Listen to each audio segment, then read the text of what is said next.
Vastu for interiors.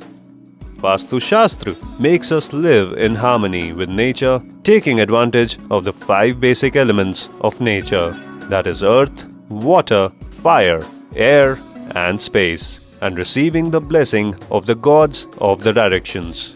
By making arrangements of furniture, accessories, lighting and all, designing the internal of the building as per Vastu Shastra can open the doors of all prosperity, health, wealth, and overall happiness.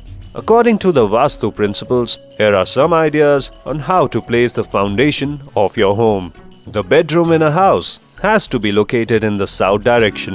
Directing your dining room towards the west helps you with the religious and planetary significance. The ideal direction for situating your bathroom is the east or the northwest direction. The perfect direction for the kitchen is the southeast or the northeast corner. The furniture of a living room can be placed in the south or west directions and should allow free movement to other rooms. Puja room can be located in the northeast direction, which is considered to be auspicious.